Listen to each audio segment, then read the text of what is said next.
One incredible tool you can use to anticipate what's going to happen to mortgage rates and anticipate what's going to happen in the mortgage market is the U.S. economic calendar.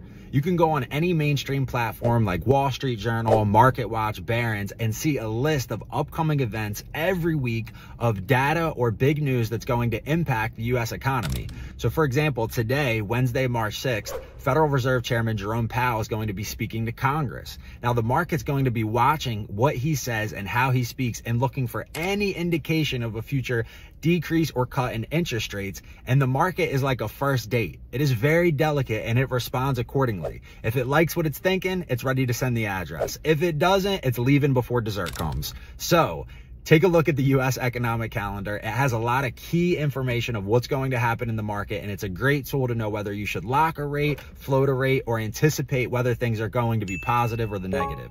Check it out today. If you have any questions, would love to be a resource. Shoot me a DM. Hope you have a blessed day, blessed week, and let's go.